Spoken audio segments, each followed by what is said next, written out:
Hi friends, ഇന്ന് +1 വിദ്യാർത്ഥികളുടെ exam ആയിരുന്നു. മാത്തമാറ്റിക്സ് ഉണ്ട്, അത് കൊമേഴ്സ് സയൻസ് സ്റ്റുഡൻസിനുണ്ട്. അതുപോലെ +1 സൈക്കോളജി, സംസ്കൃത ശാസ്ത്ര, പിന്നെ ലാംഗ്വേജസ് ഓപ്ഷണൽ ലാംഗ്വേജ് ആയിട്ട് അറബിക്ക്, മലയാളം ഒക്കെ എടുത്തിരിക്കുന്ന കുട്ടികൾക്കും ഇന്ന് എക്സാം ഉണ്ട്. മാത്സും സൈക്കോളജിയൊക്കെ 3:45 വരെയുള്ള 2 മണിക്കൂറുള്ള എക്സാമാണ്.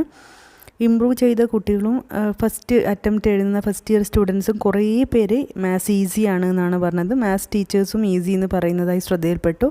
അതേസമയം ചില കുട്ടികൾ അധികമൊന്നും എഴുതുന്നതായിട്ടും ശ്രദ്ധയിൽപ്പെട്ടില്ല. ഒരു എഡീഷൻ ഷീറ്റ് പോലും വാങ്ങാതെ മാത്സ് എക്സാം കംപ്ലീറ്റ് ചെയ്ത കുട്ടികളും ഒത്തിരിയുണ്ട്. എന്നാൽ നന്നായി ചെയ്യുന്നവരുണ്ട്. ആകുലതയോടെ ആൻസർ ഷീറ്റിനെ ഫേസ് ചെയ്ത കുട്ടികളും ഉണ്ട് എന്നാണ് അറിഞ്ഞത്. എന്തായാലും നിങ്ങളുടെ ഓരോരുത്തരുടെയും ഇന്നത്തെ എക്സാം എക്സ്പീരിയൻസ് വീഡിയോയുടെ താഴെ കമൻറ്റ് ചെയ്യുക. സൈക്കോളജി വളരെ ഈസിയാണെന്ന് കുട്ടികൾ പറയുന്നതായി ശ്രദ്ധയിൽപ്പെട്ടു. ലാംഗ്വേജ് ഈസിയാണെന്ന് പറഞ്ഞവരുണ്ട്. പക്ഷേ കുറച്ച് പേര് പറയുന്നതാണ് ഞാൻ കേട്ടത്. നിങ്ങളുടെ എല്ലാവരുടെ അഭിപ്രായം എന്താണ്? മാത്സ് ബുദ്ധിമുട്ടായിരുന്നു, അതുകൊണ്ടാണ് കുറേ പേര് എഴുതാതെ, അല്ലെങ്കിൽ എഡീഷൻ, സാധാരണ മാത്തമാറ്റിക്സിന് ഒത്തിരി എഡീഷൻ ഷീറ്റ് വാങ്ങുന്നതാണ്.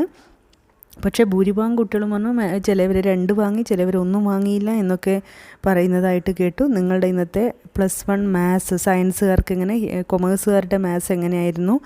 അതുപോലെ സൈക്കോളജി, സംസ്കൃത ശാസ്ത്ര, ലാംഗ്വേജസ് ഓപ്ഷനായിട്ട് എടുത്തവർ ഇന്നത്തെ എക്സാം എക്സ്പീരിയൻസ് വീഡിയോയുടെ താഴെ കമൻറ്റ് ചെയ്യുക. +2 മാത്സും സിമ്പിളായിരുന്നു. +2 മാത്സ് സിമ്പിളായിരുന്നു. അതേപോലെ തന്നെ +1 മാത്സും സിമ്പിളാണ് എന്നാണ് കുട്ടികൾ എടുക്കുന്നത് കിട്ടിയിരിക്കുന്നത്. എന്തായാലും നമുക്ക് കാണാം. +2 മാത്സ് സിമ്പിളാണെന്ന് കുറച്ച് പേരെ പറഞ്ഞിട്ടുള്ളൂ, എല്ലാവരുടെ അറിയില്ല. പക്ഷേ കുറച്ച് പേരൊക്കെ പറയുമ്പോഴേ ക്വസ്റ്റ്യനിൽ കോമൺ ആയിട്ട് വലിയ ടഫ്നെസ് ഇല്ല എന്നാണ്. ചിലപ്പോൾ പഠിക്കാത്തത് കൊണ്ട് ബുദ്ധിമുട്ടായതാവാം.